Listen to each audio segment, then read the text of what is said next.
All right, let's dive straight into this explainer. When we look back at historical caliphates, it is so easy to get completely lost in the weeds, the specific names, the dates, the battles, but today we're going to focus purely on the systems. We're going to look under the hood of Islamic governance to figure out the actual mechanics, the bureaucratic layers, and the core philosophies that somehow allowed a single state to span multiple continents for over millennia. To do this, we've broken our analysis into 5 quick parts. First, the Caliphate blueprint. Second, the logistical reality. Third, the shift to monarchy. Fourth, justice as the ultimate bond. And finally, unity across divided lands. Let's get right into it. Section 1. The Caliphate Blueprint. So to really wrap our heads around how these massive transcontinental empires actually worked, we first have to look at their organizational blueprint on paper. Think of it as a 4-level hierarchy. At the very top, level 1, you've got the massive provinces, emirates, or sultanates, and these are overseen by a wali or a sultan. Now, drop down a tier to level 2, and the state fractures into districts, which are managed by an amil or a hakim. Level 3 drills down even further into individual cities and fortified towns. And then finally, level 4 gets right down to the grassroots, the neighborhood, the clan, or the tribe, overseen by a local representative like a sheikh. This wasn't just some random assortment of lands, right? It was a highly deliberate system designed to maintain order from the grand provincial capital literally all the way down to a single local street. Now, what's genuinely fascinating here is the sheer localized scale of that 4th level. In institutional models like the Ottoman Empire, the smallest administrative division, the neighborhood, was traditionally conceptualized around the number 40. Why 40? Well, it was based on a traditional saying that a neighbor's rights and communal responsibilities extend to 40 homes in every direction, front, back, left, and right. It just goes to show how the social fabric of the state was woven together not just by grand imperial decrees, but by these micro-communities acting as the absolute foundational building blocks of the whole administrative machine. Section 2. The logistical reality. Okay, so having a nice, neat organizational chart is great and all, but actually running an empire of this size in the ancient world, that is a totally different beast.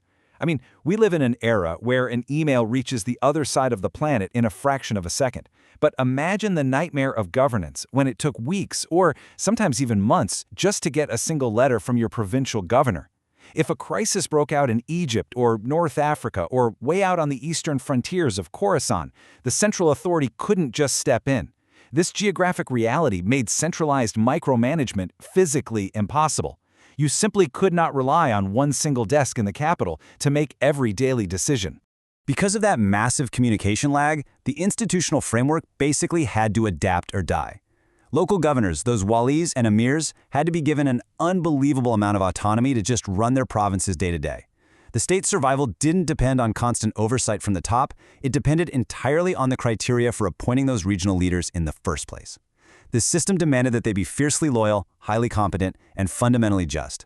Without those 3 pillars, the entire structure would literally just collapse under its own geographic weight. Section 3. The shift to monarchy. So how did this delicate balancing act change over 1,300 years of history? Well, let's look at the timeline. In the early era, the state operated as a centralized, unitary model. It relied almost purely on the profound internal religious restraint of those early generations. But by the mid-7th century, as the empire just exploded in size and absorbed all these diverse populations, the system started to unravel. It faced severe internal rebellions, and this instability forced a complete structural overhaul, leading us to the late 7th century and onward, where the state transitioned into a monarchical model. This dynastic system became the standard operating procedure for the rest of Islamic history. To really make sense of why this massive shift happened, we can turn to the brilliant 14th century sociologist Ibn Khaldun. He famously broke this transition down using 2 crucial terms. First is mulk, which basically means monarchical rule or royal authority. Second is asabeya, which translates to group feeling, social cohesion, or tribal solidarity. Ibn Khaldun argued that the early state didn't actually need mulk because pure religious devotion was enough to hold things together. But as the empire grew, the state had to rely on asabeya, that strong, cohesive solidarity of a specific dynasty, just to enforce order. Ibn Khaldun hit the nail on the head when he observed the mechanics of this shift. He wrote, "The restraining influence of religion had weakened. The restraining influence of government and group was needed." He's describing a hard, systemic reality here. When internal moral restraint naturally starts to fade across a massive, diverse population, the external, sometimes forceful restraint of a structured government becomes absolutely necessary. Without making that transition to a system backed by asabiya, the broader community would have simply torn itself apart through endless infighting.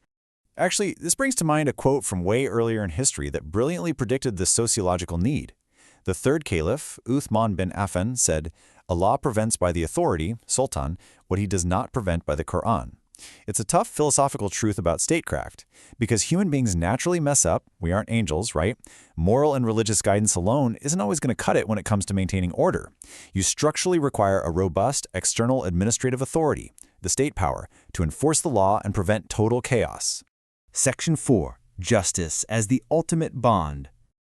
All right, so if a highly centralized authoritarian fist wasn't the real glue holding the caliphate together, and religious idealism eventually had to be supplemented by dynastic power, what was the actual unifying force? The renowned scholar Ibn Taymiyyah provides the answer, and it's a real turning point for our explainer. He declares, "The world will endure with justice and unbelief, but it will not endure with oppression and Islam." Think about how profoundly pragmatic that is. He's saying the ultimate foundation of a lasting state isn't its religious label, and it's certainly not centralized authoritarian control. It's systemic justice. An administration can survive if it's just, regardless of the banner it flies. But a state that claims high religious ideals while actually running an oppressive system, it is inevitably going to collapse. We can actually see this play out perfectly if we compare two totally different administrative models running at the exact same time in history. On the one hand, you have the governance of al-Hijazi in Iraq, a notoriously harsh, oppressive system that literally went as far as executing a man over a minor administrative dispute about a hernia pension claim. On the other hand, you have the administration of Umar bin Abdulaziz over in Medina, which operated strictly on systemic justice and became known as a designated refuge for the oppressed. And the institutional result? It's exactly what Ibn Taymiyyah's philosophy would predict. Even though the central government in Damascus had full territorial sovereignty, their strict, iron-fisted centralization in Iraq just bred immense disunity. Terrified citizens were literally packing up and fleeing their homes, crossing administrative borders to seek refuge in the justly governed provinces of Medina and Mecca.